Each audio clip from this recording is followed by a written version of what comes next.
on that field today, ask yourself this question. What time is it? Game time! What time is it? Game time! What time is it? Game time! What time is it? Let's go! We ready! We ready! We ready! We ready! And let's go to the house! And let's go to the house! When I step on the field, I send one message. And this is what it feels like. This is what it feels like. Football is getting hit. That's it. It's gonna be football now! What time is it? Game time! What time is it? Game time! What time is it? Game time! What time is it? Let's hunt now! Let's hunt now! Let's go! Let's hunt! We ready! And let's go to the house! And let's go to the house! We're talking about the Jets like we're talking about the Saints. You know, all this, how like we the Miami Heat of football. Yeah. The bottom line is you got to buckle up your chin straps. It's embarrassing. Yeah. Don't disrespect the game like that. There's too much crying from them. He's a man. They can be hit just like us. He's a man. You already make the big money. He's a man. Don't cry when you step on the field, man. That's war out there. When I step on the field, I send one message. And this is what it feels like. Oh, my bad. Your bad don't work in my world. What time is it? Game time! What time is it? Game time! What time is it? Game time! What time is it? Let's go! Let's go! Let's go! We ready! And let's go to the house! And let's go to the house! It's a wrap. Game over. Yes, sir. It's time. It's a wrap. It is showtime at the cold-blooded lunch break, HBCU Stroll. Man, today is a beautiful day because I got a special guest that's a living legend. I kind of turned the corner a little bit and went somewhat from a coach, a football coach, to basically a golf coach, and he'll give you the reason why. And I can't say enough about him. He's a trailblazer in black college football. He's been in black college football long before I do. And, you know, I of course, he has a famous brother. And, you know, I know how I feel me coming behind so many brothers. What's his name? He was the guy that was in front of one of the greatest running backs ever run. My friend, my guy, Jacksonian, Jackson State, Eddie Payton. How you doing, Coach? What time is it? Game time. That's right. I feel like running out, put on a helmet, some shoulder pads, and go run over somebody. Man, I tell you your what. intro is the best that I've ever heard. Hey, I tell you what, man, I'm so glad that you took this time out to talk. Shoot, I thought I was popular until I told them who I was going to be talking to on Monday. And I tell you what, a lot of people think very, very highly of you. Well, I owe a lot of people a lot of money. They're just trying to find out who I am. If you borrow a lot of money, you make a lot of friends or enemies if you don't pay them back.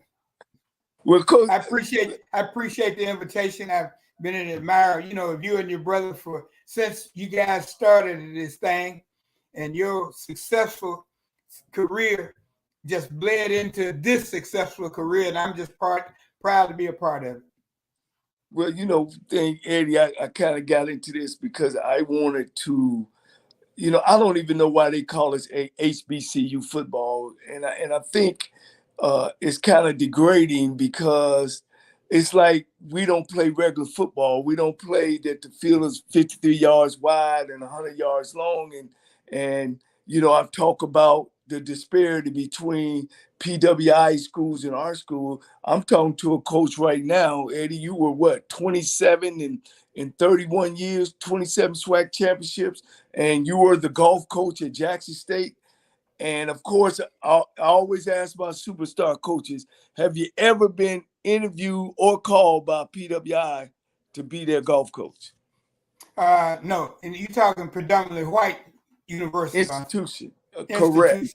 Okay. Yes, sir. No, it does not matter what you do at HBCU because you've been pigeonholed into a situation where you're different. You do different than what's normal. And that's not the case. We tell our kids the same thing you tell your kids. We condition our kids the same way you condition your kids. They play with the same uniform, the same equipment. So what makes us different because we're successful at a black college, a historically black college? There's no difference. Either you can coach or you can't. And to make a determination that you might not be able to coach because you coach at a predominantly black school, all we ask is a chance. All we've ever asked for is an opportunity. And if you give us an opportunity, we'll make you proud. Yeah, I want to holler at one of our very big supporters, Trey Pike. It's a guy I used to work with. You know, he always tuned into the show, so I want to make sure I reach out to him. Yo, Eddie, you know, sometimes I sit around and this past weekend, I was watching the USFL play, and it's another professional league, but it's another professional league with white men leading the team.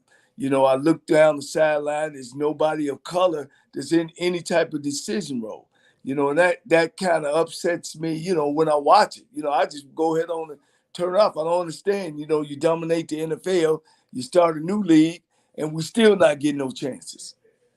Well, it is what it is. I mean, the people who make the decisions about who's going to do what don't look like us. And, Right. you know, black objects always tend to attract other black objects. And, you know, I don't want to lose my job by giving Johnnie Cole a job when I can hire Joe Willie, what's his name?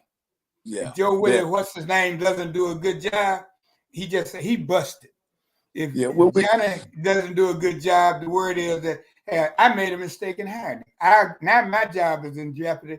The same thing with the scouts and the owners and management. It's just, I mean, we're fighting uphill regardless of what we do or who we are or what mountains we climb. We're always climbing uphill trying to prove that we can. And personally, I don't think it's fair. Well, once we've proven, and I hate to cut you off, but once we've proven what we can do at this level or any level, you got to prove that what you can do at high school before you get a job in college. And if you prove what you can do in job in college, then the next step up is professional. But that's not how it works. I mean, we're good enough to coach and develop in high school, and then we'll put in black colleges because they're the only people who will give us an opportunity. And when we're successful there, that's usually where we stop. Go into radio and television. Well, one of the things you say that we're put in the spots. Let me give you a alarming stat. Athletic directors, white athletic directors in Division I is 82%. Of athletics in Division I are white. In Division II is 89%. And in Division III is 90%. So it's just like you said that we also got to change the faces of people who's making those decisions. But it's always my thing, and I know we got a diverse in black college football or HBCU schools that have been history black. But in our admissions, it's nowhere to say that you got to be another color. It don't say that. Anybody can come to school. You know, people choose to go where they want to go, and it's just unfortunate. It's not a lot of people of other color go to black schools, but blacks. But it's starting to change some. But my problem is that if we give away all of our jobs, then we're not gonna have none. We already, like I just said, athletic directors on Division I, II, and III are 82% and above of white, and that's why it's so hard for us to move direction. So, you know, where you are, what's your thoughts about that?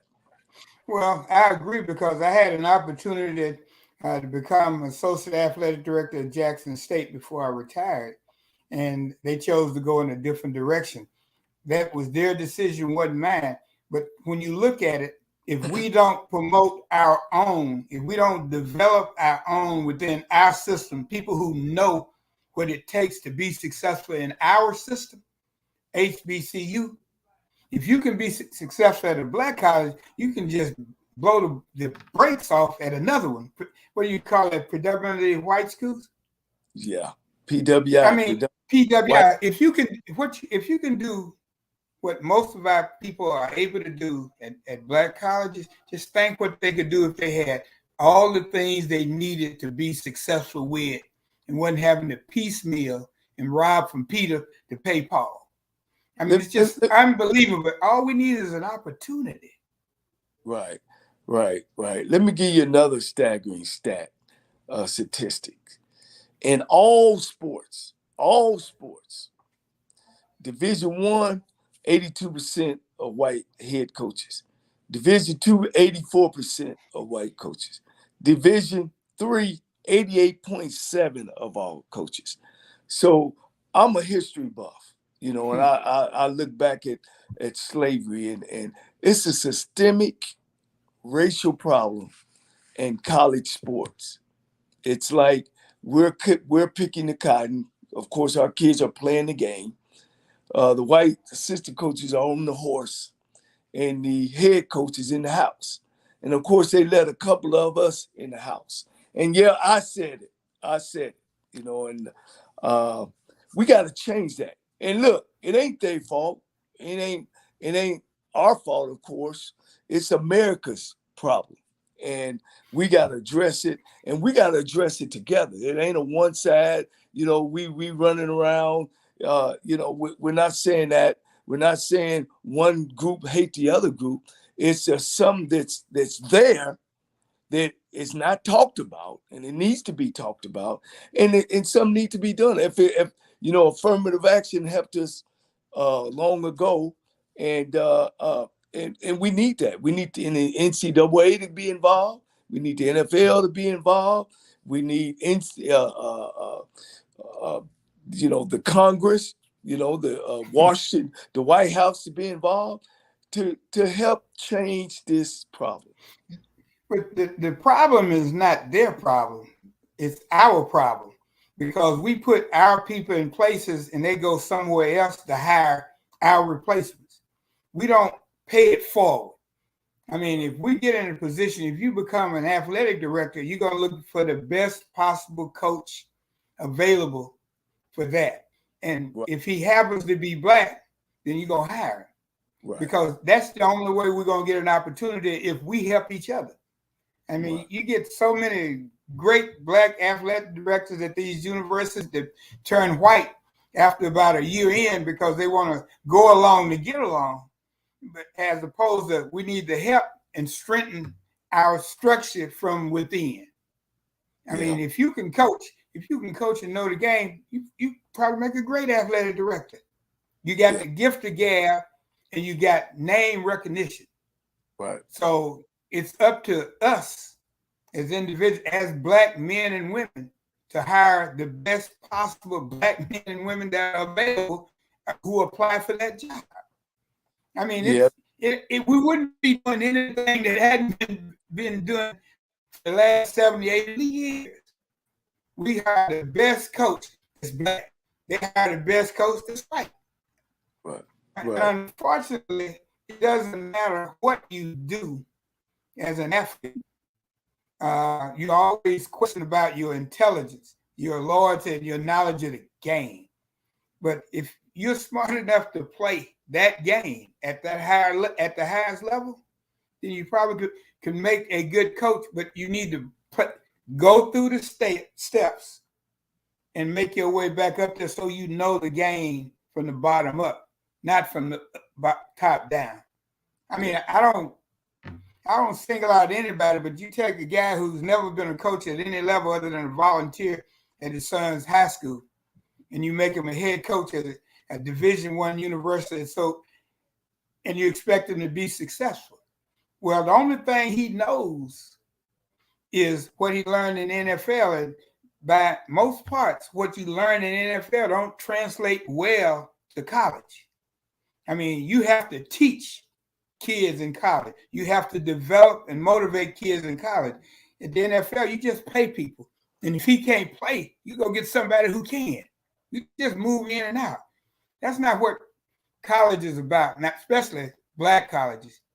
I mean, some of the greatest players I know. You know who's the greatest walk-on player to ever play at Jackson State University? I would like he to was know. A walk-on. He was a walk-on. Wasn't good enough to get a scholarship at no college, black or white. Wow. He walked on at Jackson State in the Pro Football Hall of Fame. Is it Jackie Slade? Robert Brazile. That's right, Robert Brazile. Okay. Yep. That's I had my issues with the portal. Worst thing ever happened. Talking about the portal and kids bouncing from school to school. I think first of all, it hurts a disciplined coach.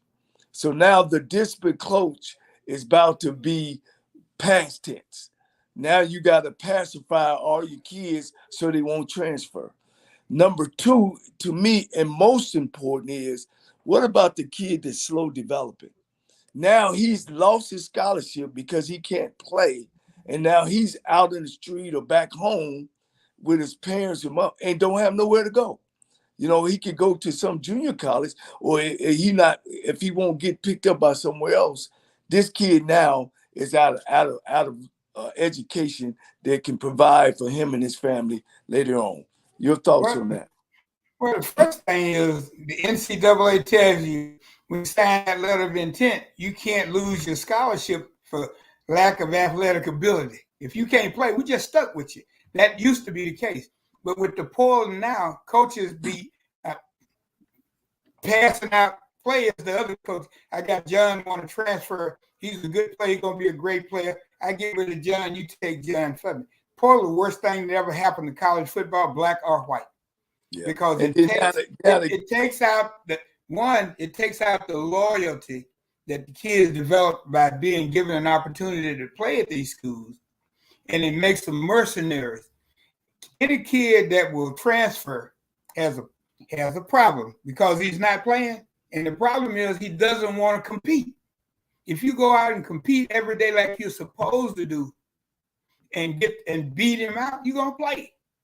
If you sitting around because you were Joe great in high school and think that when you get to college that it should be given to you, it just doesn't happen. They just transfer it somewhere where it is.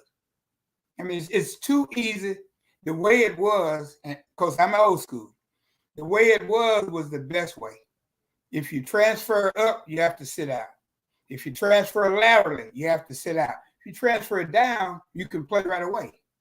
So, and if you transfer within your college, within your conference, you got to sit out 2 years. That will make kids stay, give coaches a chance to develop them, those slow learners, that kid who puts on 30 pounds after 2 years, and you look at him and say, where did he come from? We're not going to have a lot of that, especially in black colleges, because they're not going to stay there if they're not playing. They're not willing to pay their dues to get their opportunity. And I did. I don't know what you did, but when we were at Jackson State, I got there were 14 running backs, and 12 of them were all state somewhere. Right. But now we had coaches who said the best man is going to play. And you prove that you were the best man by being disciplined and consistent every day in practice. And that's not the case now. Kid looking at it say, I need to be playing because you told me I was going to play. Yeah. And you've invested everything you got in this kid, and you realize that I got 6 kids better than him. Yeah, it reminds me of a kid I had at Lane College named Jacoby Jones, who was the first player ever. The first player ever drafted from Lane College in the division. I remember Jacoby. He was a player. But if I had that kid today, that kid would have played for me 1 year, and then all the big schools would have came down and recruited him right off my campus. Well, that's what's going to happen. I could have done. That's what's going on now. If you think these kids are just transferring because they found a better place to play, no, they're being recruited. We didn't think you could play. You've proven us that you might be able to play. Come on and give us another chance. Yeah, let me switch gears real quick because I want to make sure that people don't understand that you weren't just a golf coach. You chose to be that. I did. Eddie was an outstanding player at Jackson State. Before there was a Walter Payton, there was Eddie Payton. Also went on to the NFL and played for several teams. Man, just tell them about yourself because I like folks to know I got real superstars on my show. Well, I'm just like you, Johnny. Yeah, I was Walter's roommate in high school. I was Walter's roommate in college. So most of the stuff that he learned, good and bad, he learned from me. But some things you can't take credit for. When the good Lord looks down and touches you and says, "You're a running back," or "You're a coach," that's what you are. And that Walter was one of those kids who was touched. But that being said, we played together 2 years. My senior year was his sophomore year, and I was the conference player of the year for leading the SWAC in rushing and scoring.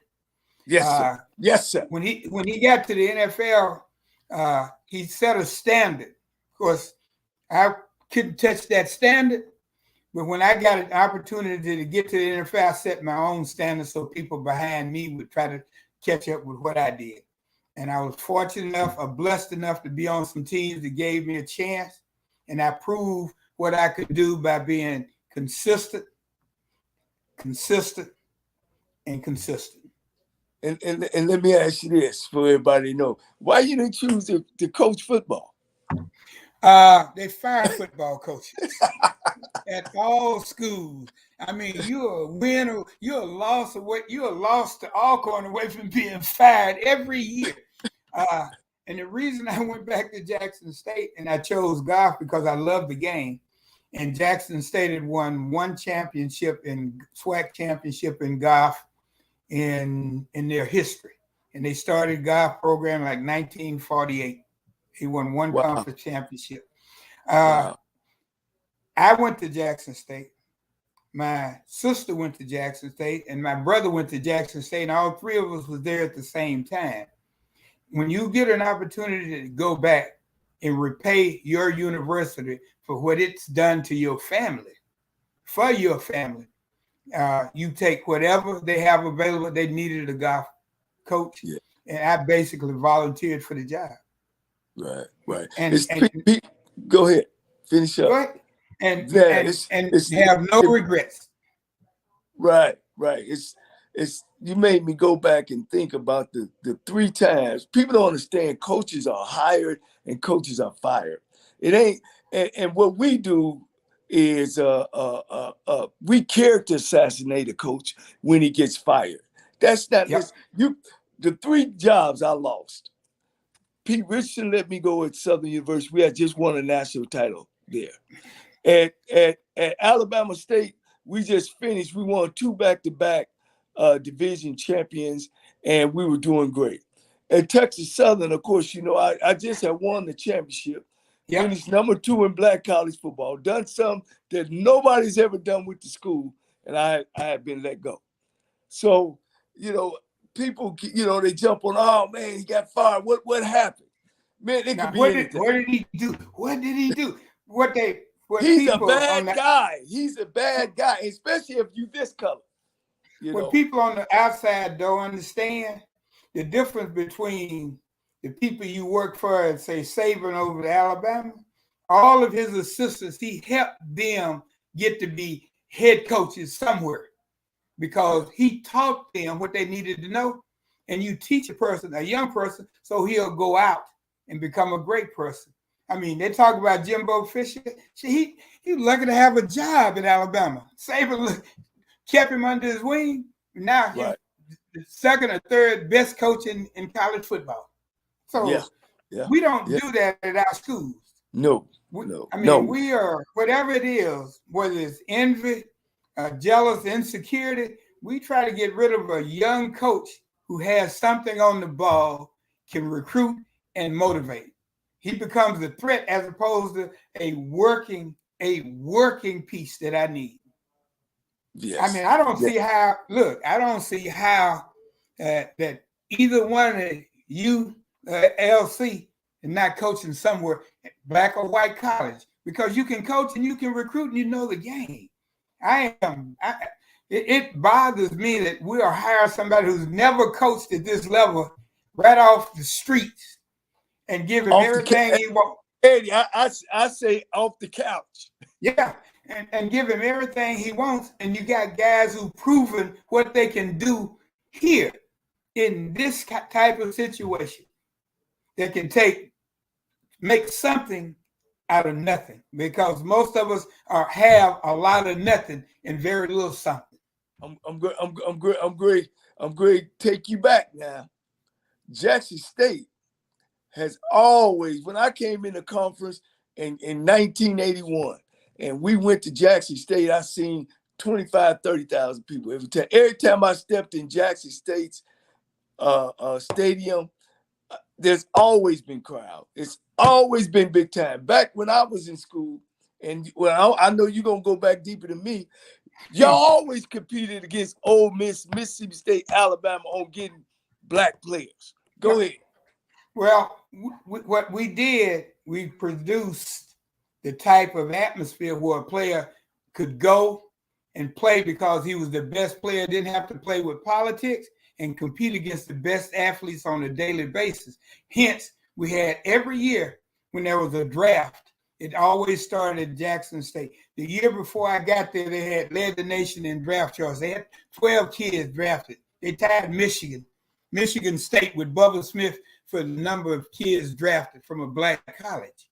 And when I got there, I had 9 guys drafted out of my class. So you go to black college to play and prove that you can play at the next level. And black teachers are real concerned about your education. What are you going to do when you're not running fast and you're not jumping high? What are you going to do to make a living? You have to be able to make a living after football. Football is an occupation. It's not a living because you're going to play for so long. And if you're not smart enough to understand X's and O's, all you can talk about is Jimmy's and Joe's, you got a problem. Yeah. And we don't stop there. We see a kid who needs some help. He's a hell of a football player. Somebody takes him under his wing, slows him down, and makes him understand what's important. These books are important. You graduated, I graduated. I graduated 3 times from 2 different schools. Yeah. Who was your football coach back in the day? High school? No, Jackson State. Robert Hill. Bloodthirsty. Then after Robert Hill, it was. Let's see, Coach Page, Rod Page recruited. Right, Rod Page. That was one of our own. Then W.C. Gordon after him. No. Then Bob Hill. Then W.C. preceded Bob Hill. And then after that, it's just been a line of coaches. I mean, everybody needs a job, but again, you got to give a coach the material he needs and time to develop. In NFL, they tell you you get 4 years. In college football, you need the same 4 years because you got to bring your people in, get rid of the garbage, teach those people what your tradition is, what you will and you won't accept. Nowadays, we bring a coach in, and if he don't win, don't beat his rival in 2 years, we fire him and start over. It's a vicious cycle. I think it's unfair. I think it's unfair to coaches like yourself. It's unfair to coaches like me. We've proven what we can do at this level.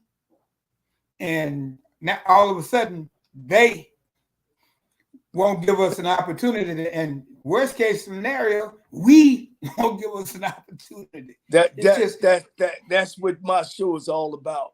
We got to quit trying to be like them and be like us. We got it. That's right. We got the SWAC and the MEAC. Ain't no other conference at our level average more fans, got better football players, better coaches, and the MEAC has went down the rabbit hole. They don't chase the rabbit hole. They don't broke the conference up. And all the people want is your band in your attendance. They really don't want to play you because they're not gonna go to your stadium. They travel well. You're gonna travel. They know your band gonna play, and they get to sit and watch our kids You Get know, entertained. do they thing, and the MEAC don't got the banana in the tailpipe. Hopefully, our commissioner Charles McCullen will keep our SWAC conferences together. I know they talking about having a super conference, which right now I think that's going to be the only thing that's going to save, quote unquote, HBCU black college football. You know, you remember that you remember that old parable that the guy dies and goes to heaven? Yeah. And St. Peter meets him at the gate, and he said, if you can come up with a question that even I can't answer, then we'll let you in here. The guy looked around. He said, how many people have been on this earth? St. Peter just rolled down the list about 10 minutes. He got them all. Said, give me their names again. He just went down their list of names. He said, well, ain't but one other question I can ask you. St. Peter said, what is that? He says, when are black people going to ever learn to get along? He said, come on in.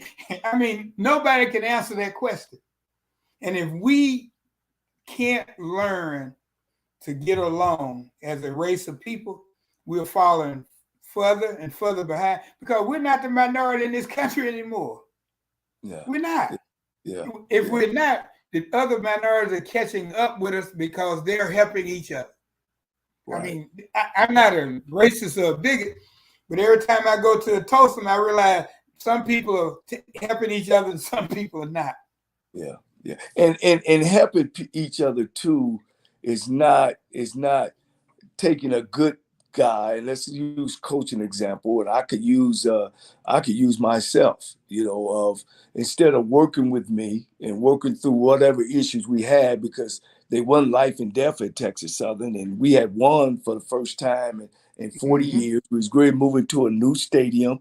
We had got the alumni going back, following us, and then you let me go, and then now they hadn't had a winning season since I left. Absolutely right. So well, and you know what did that do? You know, it more hurt the university than helped the university because first of all, you didn't take my job and me serious enough and didn't understand the things that I was going through to get where we were. You know, it wasn't like I was twiddling my thumbs sitting up at the desk. I had to be doing something because I'm the only one ever done it in over 75 years of football. So I got that. You know, when you're talking about help each other, you know, don't hinder.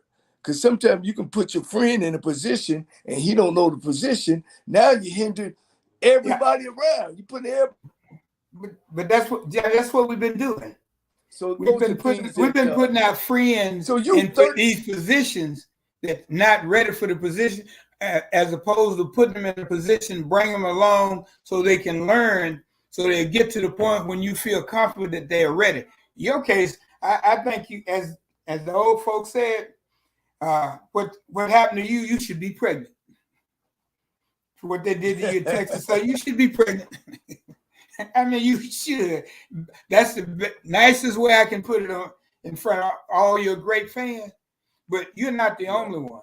I mean, you count ain't no black coaches when they retired or got fired, got hired somewhere else.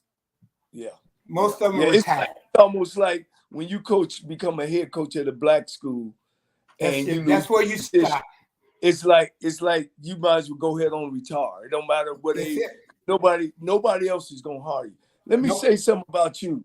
You out of 31 years of being a golf coach, you won 27 SWAC championships. Is there a place around now? I saluted Mississippi Valley State when I had Willie Titan. They named a stadium after him and Jerry Rice. You know, and of course, you know your brother done a great, outstanding job. They got a building named after him. But 27 SWAC championships out of 31 years. Is there a place at Jackson State that they could say Eddie Payton was here and this is what he's done and his greatness? Do y'all even have a golf team? We don't. Now they've dropped the golf program. I do not know why.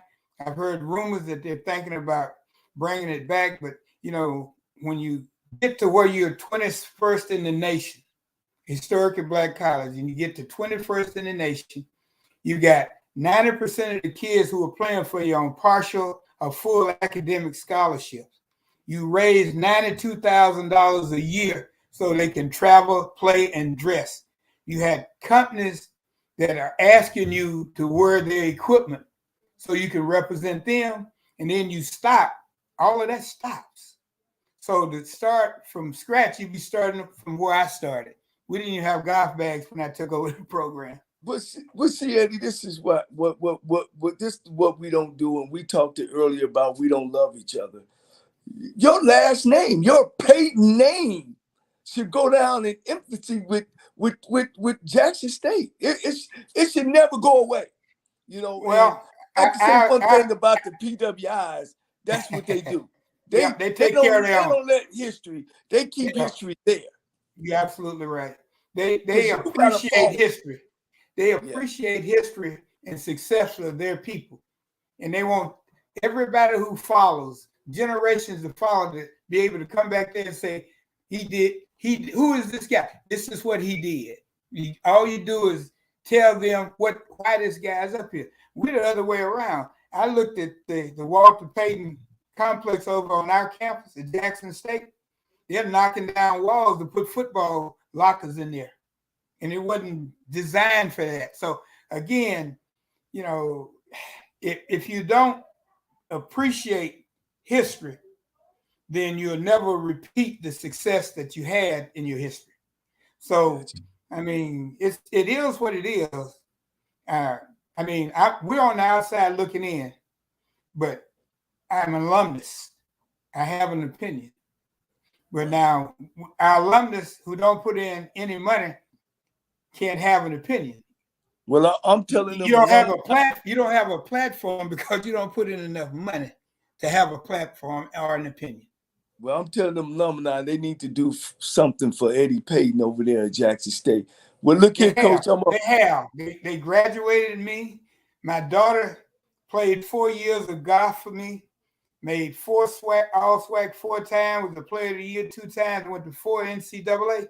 That's all it needed to do for me. Put me in a place so I could put her in a place to be successful. Thank you, Coach. Now, well, look. What I'd like to do is I'd like to be a celebrity like you are. No, you don't. Yeah, I do. No, you don't. That comes with that now. People look at you different and take you different.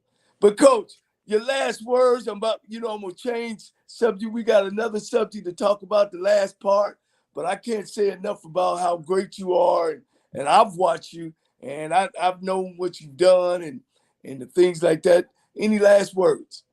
Well, I watch your program. I caught Titan when he was on and Coach Spears when they were on, and I said, this Cole guy, he got something good going on over there. And I'm fortunate enough to get on his show. People think I got it going on, so I appreciate you. I owe you.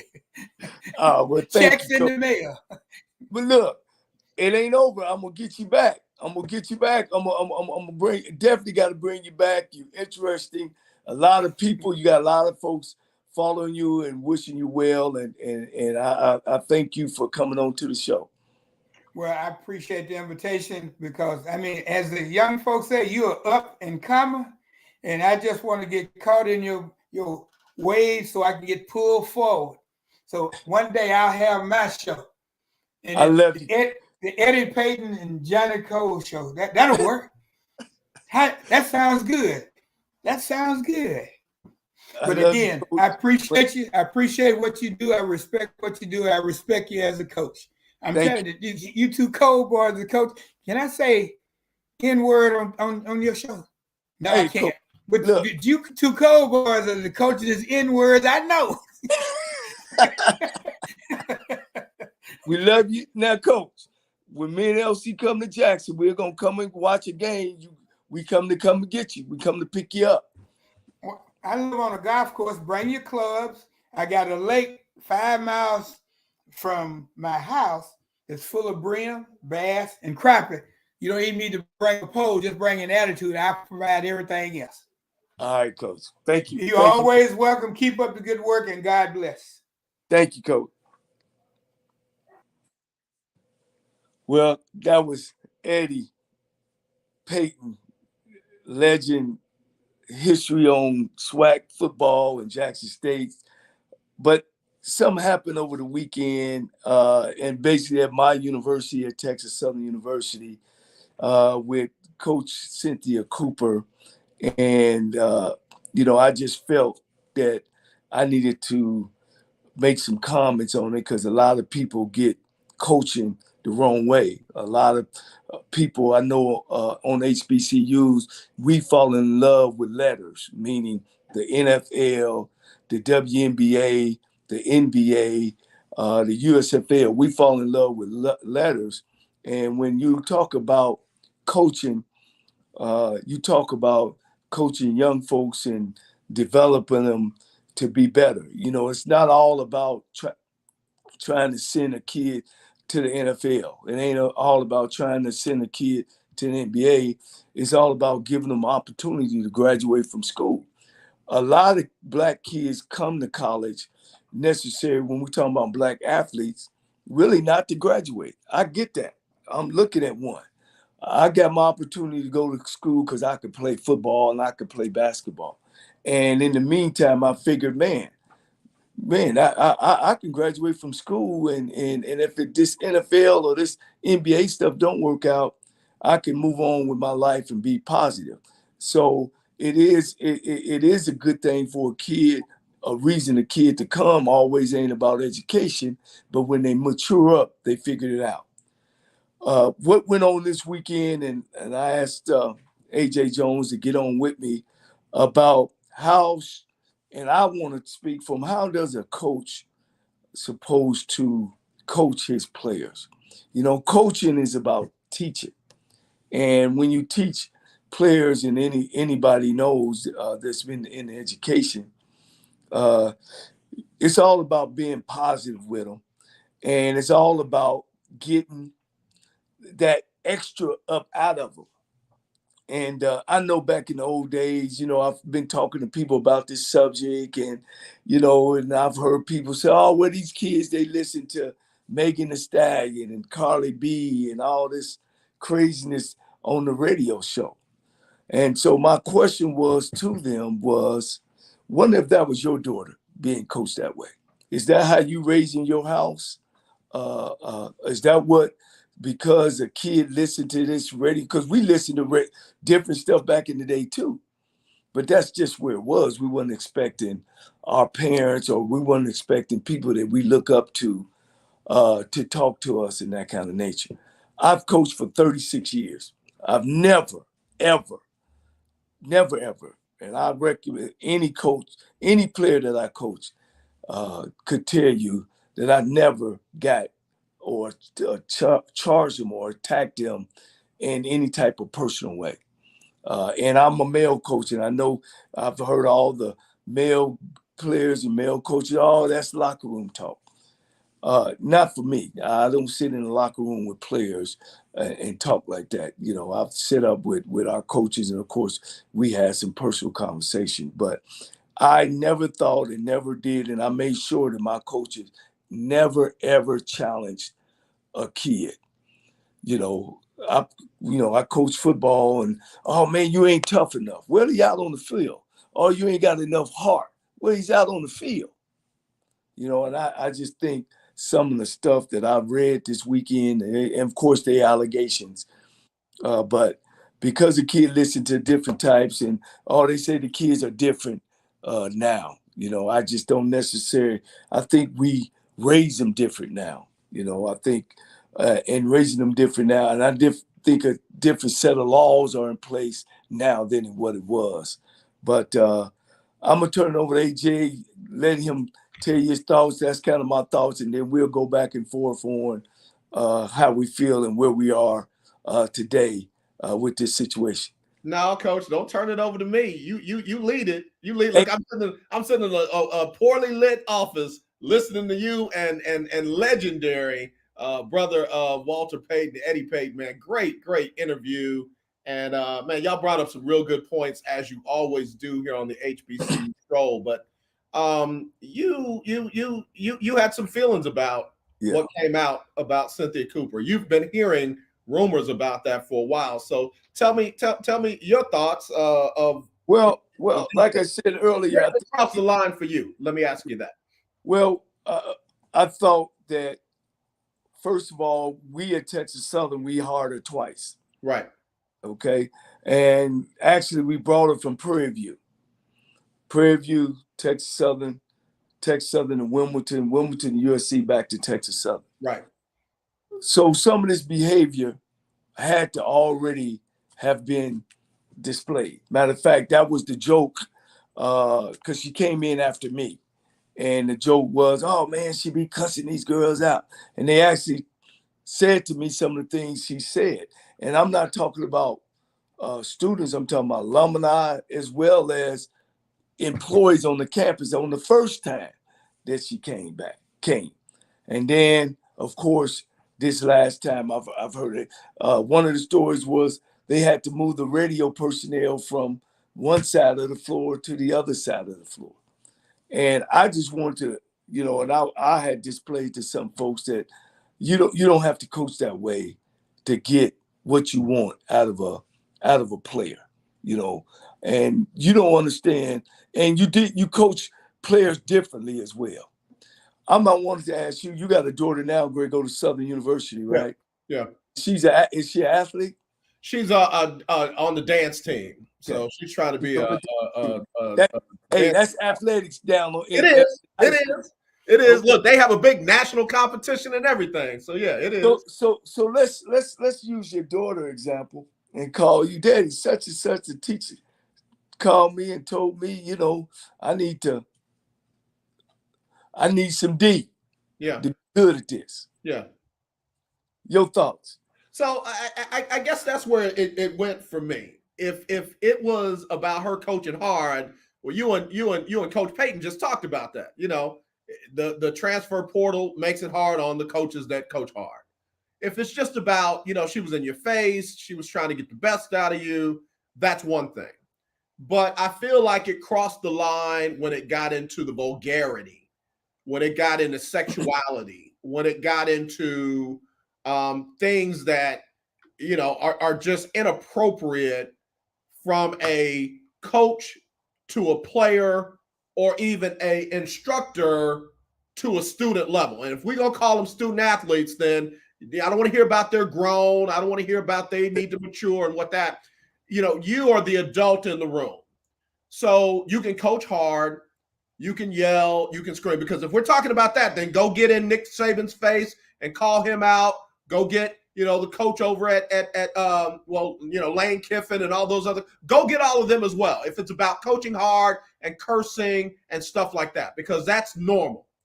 What I don't like is the vulgarity and the sexuality part of it. If that's what it was, and that's been going on in all those different places, then I need to find out from McClellan, what kind of vetting did you do with her? Right. With Granger, what kind of vetting did you do with her? With the athletic director over in North Carolina, what kind of vetting did you do with her? Because if that's been following her all this time, we didn't need an article then to bring it to light. That should have been discovered in all these different places. Yeah, and it's funny that you said and you talked about vetting. It's more so we got caught up and seduced by her playing days of being in the Hall of Fame and being WNBA. Because she had been let go from Wilmington, she had been let go from USC, and like you say, the vetting part, I would ask. I mean, it's just like I got let go from Texas Southern, so people want to know what was the problem? Well, you got let go of USC, your home school. Well, here's the thing. Here's the thing. McClellan surely let everybody know why you got let go from TSU. Yes. But you mean to tell me he didn't find out why she got let go by those other schools before she hired him and did not let the other schools know about her when she left? That's a problem. And we can focus on her all day long. Right. There are coaches that cross the line. Right. At the end of the day, she didn't hurt anybody. She didn't choke anybody. She didn't steal any money. She has retired. So Cynthia Cooper is, as bad as she was, no longer the problem. Now we get back to the foundation of some of what you're talking about. Stop hiring your friends. Stop hiring people that are names. Because, I mean, she can coach. She can coach. But if you are going to hire them, you still need to vet them. Right. And if you're not going to vet them, then stop holding guys like Johnnie Cole and LC Cole back from getting jobs in other places. Well, you know, and that's the personal side with me as far as my name has came up every time the job is open, and it worked the last 4 times. And you got alumni there that went to school with me, before me, after me. I'm the only one ever done it. But every time my name pop up, you know, oh no, we don't want to. He got us in trouble with the NCAA. Right. But she came back. Right. She came back and she destroying kids, allegedly. And again, I talked to one of her former players, and her former player said that was not her experience. She didn't see any of the vulgarity side. She didn't see her putting players out there that were not healthy or were injured and things like that. In fact, she told her personal story. She had a tragic event that happened to her, and Coach Cooper reached out to her mother and said she needs to be around family. She doesn't need to be up in Lubbock, Texas. She didn't need to be at Texas Tech. She needed to be at Stephen F. Austin. She needed to be around family. And the young lady came to TSU and had a great experience. Now, what she had a problem with was more of the business of athletics. And she said this: if her daughter never picked up a basketball, she'd be okay with that. But it wasn't about the stuff that was written. So my thing is this: if those kids felt like that was what was going on, and they said something and nothing was done, then Coach Cooper is the last person we need to be talking about. Right. If they said something and something was done and it was covered over, again, Coach Cooper is the last person we're not talking about. We need to be talking about. If they didn't say anything, that too is a problem. You can't not say anything when it's going on and then come out when it's over and expect everybody to be in an uproar, because you should have said something back then. Yeah. Not only have I talked with alumni and personnel over there, I also talked with one of her former players, and she had those things to say. You know, that Coach Cooper made her not want to play basketball anymore. You know, and the vulgar talk, the making me feel like nothing talk, it's tough. You know, like I said, I'm a coach. One of the things that when I was a head coach, I just told my staff that's just a no. We never step down to a player's level ever. You know, we always try to keep it professional, because that's somebody's kid, and you want to be able to develop. But like you said, I mean, who's around? I mean, when these things came up, somebody should have been sitting at a practice. And if you was sitting at a practice and you have allowed this to go on, and if you were at a practice and those kids would have seen somebody in authority saying, I support you, then this is a no-brainer. We wouldn't be talking about this today. Right. And reading some of the articles and stuff and talking to some folks that came through her system, that these things were going on. It was a joke. It was funny. Oh, she coaches him hard. But in the reality of it, some of the kids that she coached, it messed with them mentally. I had a real tough coach in Lionel Taylor, coming through. But he was an NFL guy. And sometimes, when you bring a person down, and I shouldn't say level, but to a lower level, they tend to not take that experience and that love. That's why I'm always on about hiring HBCU guys, because we're invested in HBCU. I mean, we're not there for the money per se. Right. We're there because we love our universities and we love our student athletes that we coach. Yeah, no, I agree with that. I'm going to call his name because I don't give a darn about him or what anybody at Michigan State has to say about. Tom Izzo is one of the worst coaches when it comes to relationships with his players. And I know there are a lot of players that absolutely love him, but we have seen on multiple occasions Tom Izzo lose his cool on national TV. And no athletic director said anything about it. No alumni said anything about it. No president of the university has said anything about it. When you have a guy that literally has to be separated from the kids because he is the one that is about to lose control. You're no longer talking about good coaching. You're talking about someone who is out of control. And I've always said athletics is one of the places where you can get away with stuff that in any other setting would at least be firing or possibly even criminal charges. Yeah, well, if some of this, I don't know how far this gonna go. This is coming out for a reason. I'm thinking it's gonna be some type of lawsuit behind it. Well, I'm gonna just say this: it shouldn't be. It shouldn't be, because why Coach Cooper?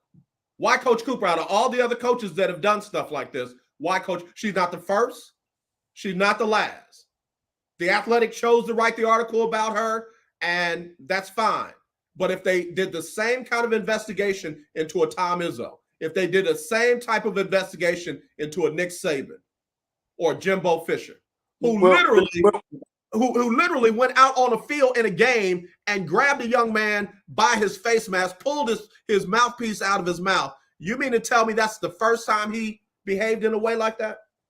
Well, I think the key, where you probably missing what I'm saying is one of the statements in the paper was this all had been mentioned even before you guys started the investigation. It was a Coach Woody Hayes. Remember Woody Hayes back in the day? Yep. It went out on the field and hit a guy, hit the key. Yep.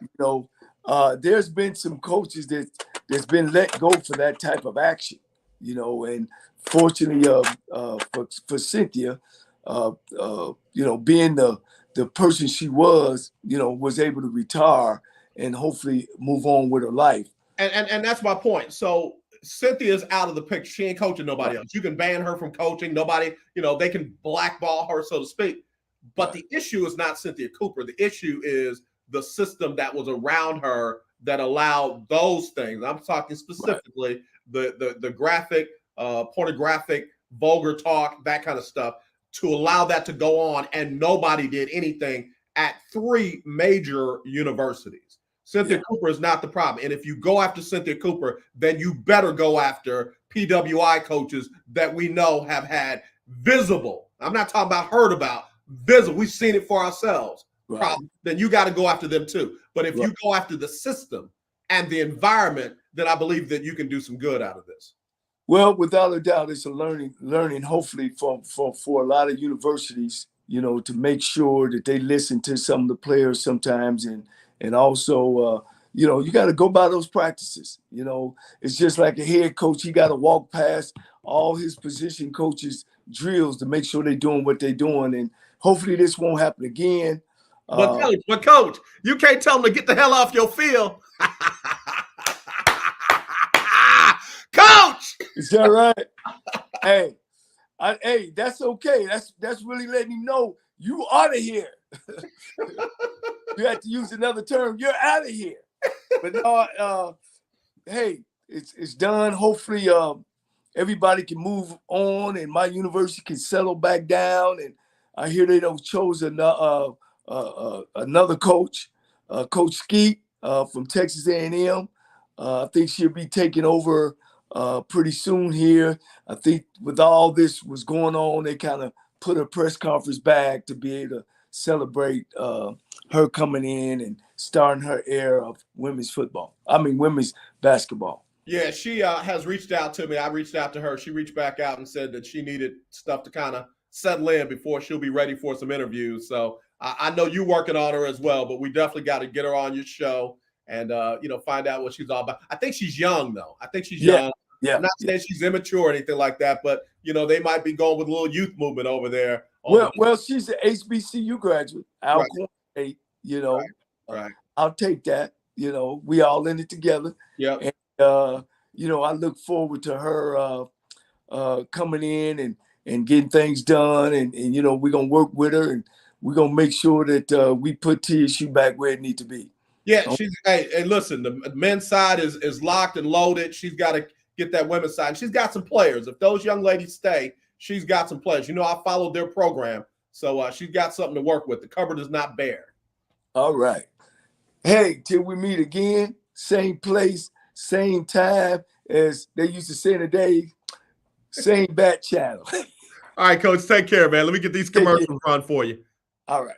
All right, it's the Coach Johnnie Cole with the HBCU Stroll doing it on, oh my goodness, Monday.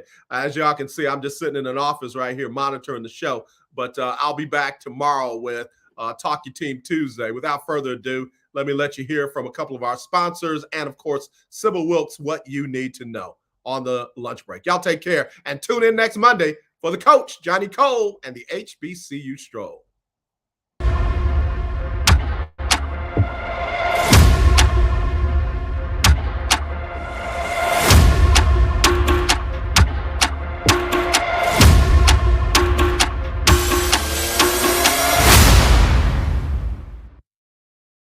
With what you need to know.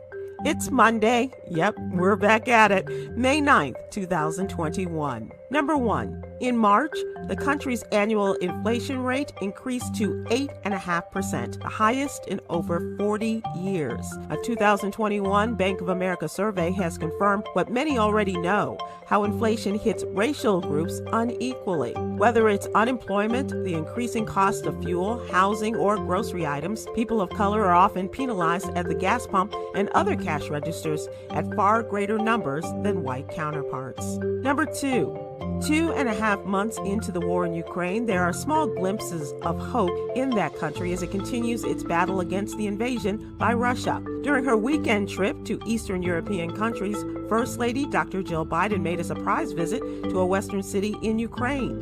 In what was described as a Mother's Day show of solidarity, Dr. Biden met with her Ukrainian counterpart, First Lady Olena Zelenska, calling for an end to this brutal war.